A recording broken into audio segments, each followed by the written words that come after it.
We're watching New Brunswick this morning and the developing weather story there. Freezing rain and ice pellets are creating slippery road conditions, and there are widespread power outages across the province too.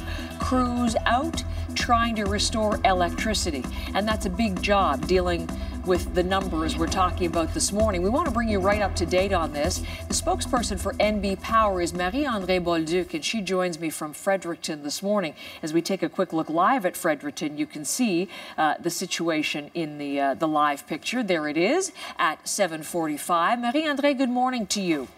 Good morning, Heather. It is a busy morning for you, I know, when we hear these numbers. What are the latest figures in terms of customers without power this morning?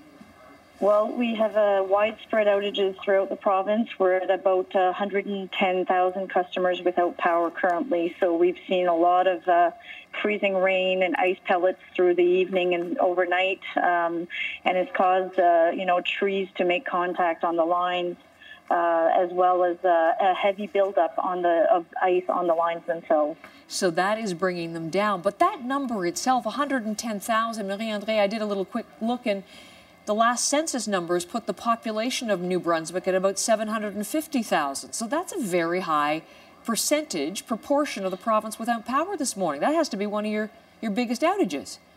Well, we've had a few large outages or large weather events. In 2013, we had a similar ice storm that caused a widespread outage, as well as Arthur, obviously, in the summer of 2014. So it is an important number of customers, obviously, and we understand that it's inconvenient for them. So we'll try to restore them as quickly as we can, of course.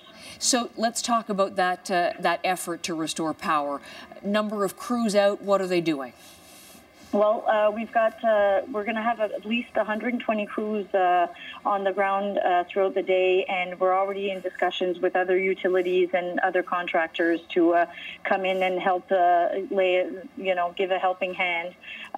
So definitely we're going to require probably some help throughout the day. As daylight is coming in now, we can, more properly assess the damage and the extent of the repairs that need to be done. So that will happen, obviously, throughout the day. So when you say others are coming in to help, from out of province or from private organizations within New Brunswick, or where's that help coming from? Right? Both. So we reach out to contractors within the province, and we've also, we're part of the North Atlantic Mutual Assistance Group. So we've reached out to Nova Scotia to come in and help. Obviously, they wanted to see if they were going to be hit by this storm as well. So we'll be in discussions with them throughout the day once we get a better sense of the extent of this. What we're hearing from Nova Scotia is about 9,600 customers without power, so that's far more minor relative to your situation. The rain, the freezing rain, according to our Chris Murphy and the weather forecast, Marie-André, the freezing rain has become rain, so hopefully that'll mean no more lines coming down, no more branches falling, but that's still a massive job to reconnect. What kind of time frame are we looking at here?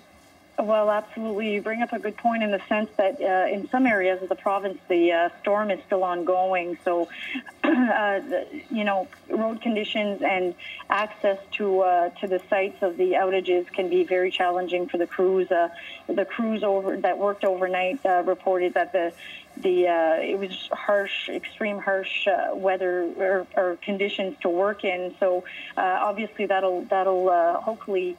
Once the weather starts cooperating a bit more, we'll be able to get a better handle on restoration efforts. But definitely, the weather is still a challenge for the crews. Marie-André Bolduc, we'll stay in touch. It's a big task ahead for you and for the crews today. Thanks for the latest information. Thank you. That is the situation in New Brunswick. Again, 110,000 customers without power as this day begins. And as you saw on your screen, buses canceled, schools affected. So just go to our website. You can head there. We have our storm center up for you with all the details on what's open and what's closed and what has been affected by the bad weather. It's CBC.ca/storm center.